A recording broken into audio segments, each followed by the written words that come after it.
Cara, do ponto de vista bíblico mesmo, do ponto de vista espiritual, você vê como pastor algum tipo de sinal? Essas guerras, elas te dizem alguma coisa? Esse momento que a gente está vivendo esquisito no mundo, isso te diz alguma coisa, assim, do ponto de vista espiritual? Uma boa pergunta. A resposta simplória seria sim, claro, mas eu já teria uma contra-argumentação para ela. Porque guerra tem desde que o mundo é mundo. É verdade. Você entendeu? Se você for lá no período do bronze, já tinha guerra. Se você olhar a Bíblia, já falava da guerra na época de Abraão. Já falava da guerra na época dos hebreus lá no Egito. Você tem na história o Ramsés guerreando lá contra o pessoal de Reta, que depois descobrimos que eram os hititas. Nabucodonosor guerreando. Então, em que sentido que guerra? Então, peraí. Como é que a Bíblia fala que guerra é um sinal?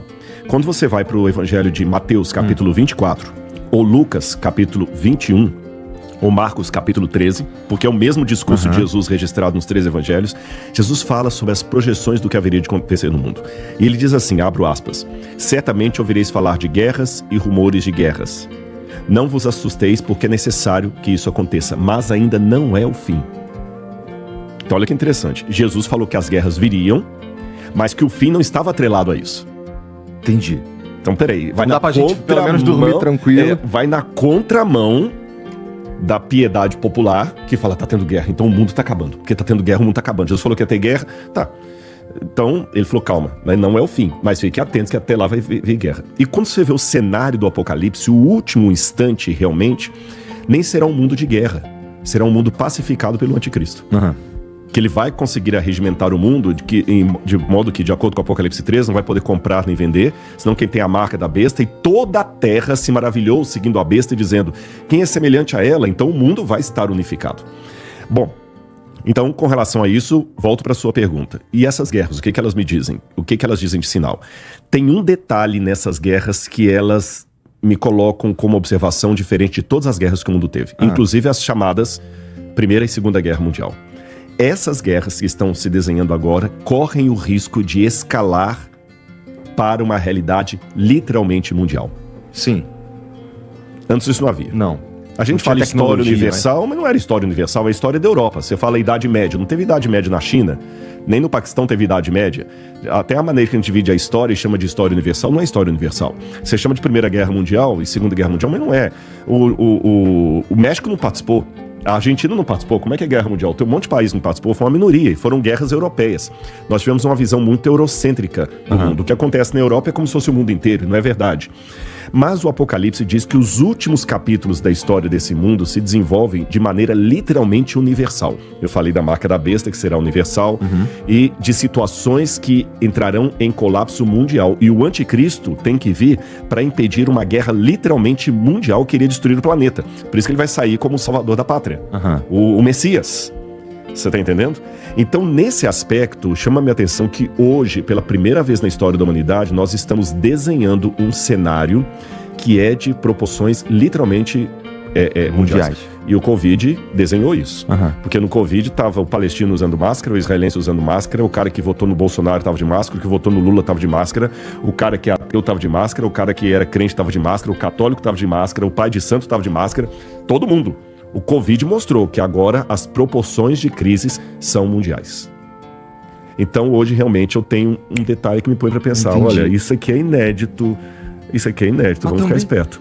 Eu entendo, e está escrito na Bíblia desde sempre essa ideia, na verdade essa revelação que haverá paz, e chama a minha atenção, e eu acho interessante que o anticristo, que a princípio, que é o cara, tá aí no nome, o cara é contra Cristo, contra Jesus Cristo, ele é, a princípio, seria alinhado com o diabo. Sim, né? sim. E o papel dele, no fim, é pacificar tudo, né?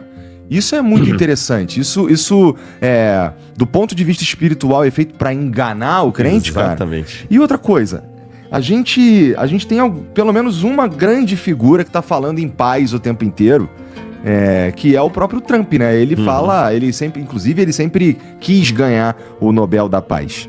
Então a gente tá vivendo um momento que é para pelo menos quem acredita na Bíblia e nas revelações Vê uma possibilidade, né? olha pra isso e fica, o que tá acontecendo aqui, cara?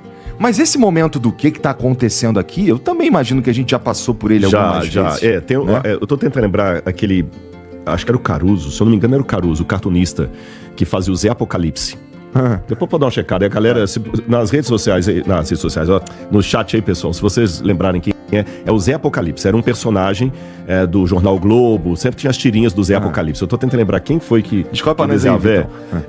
E ele tinha um personagem que o Zé Apocalipse, ele tava com uma placa escrita assim, Saddam Hussein é a besta do Apocalipse. Aí no segundo quadrinho o sujeito falou assim, mas você falou semana passada que era o Ronald Reagan? Aí no terceiro quadrinho falou assim, não, é que eu trabalho com a versão da moda. Entendi. Quer dizer, então a gente tem que cuidar também, porque o Macron já foi chamado que seria a besta do Apocalipse, Adolf Hitler foi colocado como sendo a besta do Apocalipse, Napoleão já foi colocado como sendo a besta do Apocalipse, eu falei do Saddam Hussein, né? Então, quer dizer, eu tenho hoje reserva de ficar colocando um carimbo na testa do sujeito, é esse papa, é esse presidente, é esse líder soviético, porque já teve muitas, sabe, aquela Pedro e o Lobo, vem o Lobo, o dia que o Lobo vem mesmo ninguém acredita. Que os Estados Unidos têm uma hegemonia no cenário mundial e provavelmente final, é reconhecido por muitos teólogos. Muitos teólogos veem um papel estadunidense em Apocalipse capítulo 13. Tem muitos teólogos que enxergam isso aí, porque uma coisa que está já patenteada na história do cristianismo é o seguinte, o anticristo, primeira coisa, o anticristo ele tem que nascer dentro do seio do cristianismo. Não pode ser fora. Até quando você colocou a palavra anticristo, é interessante que anti em grego não é apenas contra, é aquele que é contra e usurpa o lugar de. Tá certo? Então o anticristo é alguém que usurpa o lugar de Cristo. E ele é chamado por Paulo, João, os dois que falam mais do anticristo, como sendo um ser apóstata. O que é um apóstata? Um ser que saiu do meio do povo de Deus. Então é como se eu falasse assim, qual a primeira condição para morrer? É estar vivo. Qual a primeira condição para adulterar? É estar casado. Solteiro não adultera, ele fornica. Você tá entendendo? Então, qual a condição para ser um líder anticristo apóstata? Ele tem que ter sido parte do povo de Deus. Então, é uma ruptura do povo de Deus. E tudo indica que isso nasce na Europa, porque João fala que a mulher prostituta que se assenta sobre a besta, ela fala, é a mulher, é a cidade que domina sobre os reis da terra. E diz que essa mulher é descrita no Apocalipse como a prostituta que se assenta sobre 7 montes. Qualquer estudioso de história romana, na primeira página do livro, vai ver que em história que Roma era a cidade que dominava o mundo inteiro e ela é descrita como uma mulher que se assenta sobre 7 colinas. Pode dar uma googada aí, você vai ver. Você entendeu? Usar o chat GPT agora é a inteligência artificial, né? Roma é a mulher que se assenta sobre 7 colinas. Tá em Apocalipse 17. Então não precisa ficar inventando demais. É um computador da ONU, é a Greta, você entendeu? Eu não preciso ficar fazendo exegese de almanaque, de revista, né? Bom, então já sei que é essa. E tem uma outra besta que ela é o oposto dessa, que essa surge do mar, a outra surge da terra. Parece que é um novo mundo, dominado ali pelos Estados Unidos. Agora, um detalhe também que eu ia dizer sobre isso aqui, deixa eu só... É literal esse surge do mar? Não, porque na Bíblia o mar é símbolo de povos, nações. Então quer dizer que é um conglomerado de vários povos. E o Mediterrâneo era assim chamado. Tanto é que o nome Mediterrâneo é Mare Nostrum, é o mar nosso. Eu lembrei o que eu ia falar. Nessa questão que você falou do anticristo vem para enganar os crentes, quando você lê o Apocalipse, você vê que o Apocalipse pode ser, entre aspas, resumido, entre uma contrafação do poder de Cristo. Parece que o diabo, ele imita Deus o tempo todo. Aí alguém fala, como ele imita Deus? Eu sempre pensava que o diabo era o oposto de Deus. Não. Se você até uma leitura psicológica, o diabo é aquele fã que tem ódio, que mata o John Lennon, você entendeu? Mas usa o corte de cabelo do John Lennon, ouve todas as músicas do John Lennon e veste a mesma roupa do John Lennon. E tem a camiseta, tem escrito, John Lennon te amo. Parece que o diabo é assim em relação a Deus. Ele imita as coisas de Deus, mas não imita o caráter e a bondade de Deus. Porque há 2 tipos de imitação. Há aquela imitação normal, que é a imitação que as suas filhas têm em relação a você, sua esposa, que você vê assim, gente, ela senta do jeito que eu sento. Tinha um amigo meu que uma vez ele falou que ele tinha mania, sempre que ele estava no banheiro, ele escovava os dentes, ele batia a escova 3 vezes assim pra enxugar e colocava lá. Um belo dia ele viu a menininha dele também escovando o dente, 3 vezes. Essa imitação é saudável, é a imitação de alguém que você vê, você se inspira na pessoa, porque você vê nela um modelo de vida, tá certo? Então é nesse sentido que a gente deve imitar Deus. Paulo falou, sede meus imitadores como eu sou imitador de Cristo. Bom, agora existe uma outra imitação, que é a imitação patológica, era aquele fã que quer matar o cara, que ele quer tomar o lugar dele. sabe? Daquela pessoa que ele fica te imitando, ele vê o seu jeito de falar, ele imita o seu podcast, mas é porque ele quer ser o seu concorrente, ele quer assumir o seu lugar, ele tem inveja de você. E essa imitação também, muitas vezes, é a imitação do engano. É a bolsa Louis Vuitton da 25 de março, que é igualzinha à verdadeira, só que não tem a qualidade da verdadeira. É nessa segunda situação que o diabo imita Cristo. Entendi. Ele imita não porque ele se inspira em Cristo, mas que ele quer ser uma bolsa parecida, porém sem a qualidade. Aí você vê no Apocalipse muitas coisas, vou dar alguns 2 ou 3 exemplos. Cristo aparece no Apocalipse como sendo um cordeiro que estranhamente estava degolado, porém estava vivo, porque ele ressuscitou. A besta do Apocalipse também tem uma das cabeças degoladas, mas está viva, imitando a Cristo. O cordeiro é Cristo, lembra na Igreja Católica eu falei, o cordeiro de Deus que tira o pecado do mundo, citando o Evangelho de João.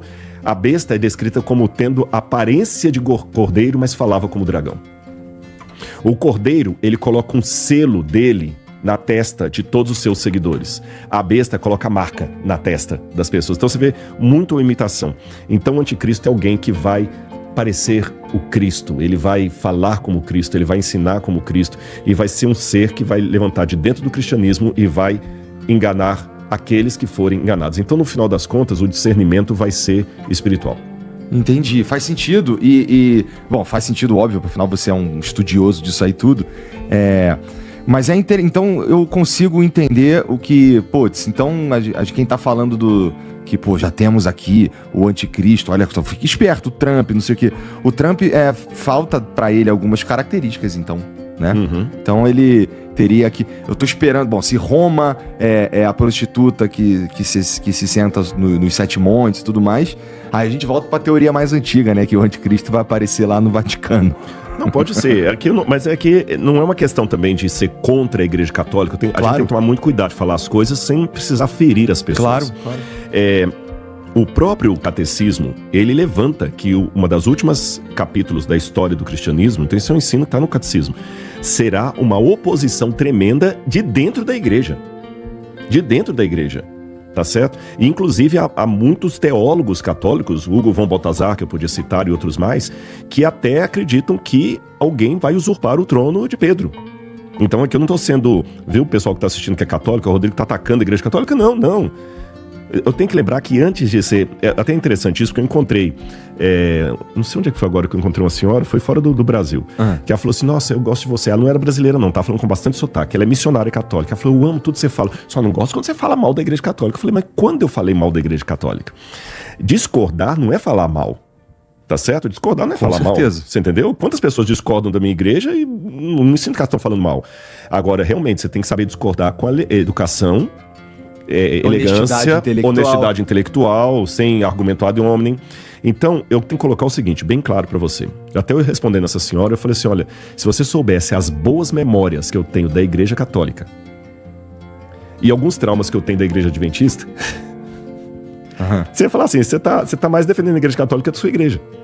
Porque, olha que interessante, eu tenho na minha memória padres que me ajudaram. E tem na minha memória colegas de ministério que me fritaram. Entendi. Da Adventista. Então, significa que eu tô falando mal da Igreja Adventista? Não, de jeito nenhum. Como também tem na Igreja Católica padres que me perseguiram. Você tá entendendo? Como eu tenho também na Igreja Adventista pastores que me ajudaram. Então a gente tem que saber separar, sem colocar tudo no mesmo pacote. Então vamos lá. Falando da Igreja Católica, antes de ver o CNPJ da Igreja como instituição, eu tenho que lembrar o seguinte, o que é a Igreja Católica? É um braço do cristianismo. Assim como a Igreja Batista, assim como a Igreja Adventista, assim como a Igreja Presbiteriana, assim como a Congregação Cristã, assim como todos. O que são esse conglomerado? Vamos fazer uma visão social. São braços do cristianismo. Ok, se são braços do cristianismo, você está inteiro. Qual parte do seu corpo eu posso dar uma martelada? Não martela não. Deixa quieto. Mas só o dedinho, mendinho ali. Esse dedinho aqui, esse aqui eu chamo de catolicismo. É nesse que tu quer bater, Rodrigo? Tô brincando. Tá bom? Percebeu? Mas foi boa a sua brincadeira de exemplo. Sabe por quê? Pode ser o catolicismo, mas se eu bater nele... Vai bater no corpo. Vai bater no corpo. Então, não é que pode bater porque ele não é cabeça. Você tá entendendo? Então, se eu entender que a despeito das diferenças doutrinárias, todos os cristãos são membro do corpo espiritual de Cristo, porque isso aqui eu não estou sendo demagogo, e eu tenho documento oficial da minha igreja convalidando o que eu estou dizendo. Então o que eu estou dizendo como adventista e como Rodrigo. A igreja de Deus é muito grande para caber dentro da igreja adventista. Ela é muito grande. O corpo místico de Cristo é muito maior. Então, por que assim, não pode marretar o da Assembleia de Deus? Porque não é do meu CNPJ? Não, é o dedo mindinho. Se bater ali, vai doer. Se bater no meu ombro, vai doer. Se bater na cabeça, vai doer. Se bater no joelho, vai doer. O corpo todo fere. Então, quando a gente vê, por exemplo, aquele caso, eu não vou falar a palavra para o YouTube não derrubar, que teve de padres com crianças lá nos Estados Unidos, que virou até um filme, virou um documentário, eu vi muito crente vibrando. Esses padres tudo safados e tudo mais. Tem que sentir a dor, porque está sendo um opróbrio para o nome de Cristo. O que aqueles párocos fizeram, aqueles padres fizeram, estava trazendo vexame no Evangelho. Aí depois veio outro e veio um escândalo de um pastor aí também, que estava andando com calcinha na rua e peruca. Sabe, parece aquele... Ele estava fazendo a investigação, cara. Ele estava fazendo investigação, né? Pois é. Ou seja, que pena, porque aquilo ali está trazendo vergonha para o corpo de Cristo como um todo. São coisas que estão dando argumento para o ateu pensar, esse pessoal é um bando de mané mesmo.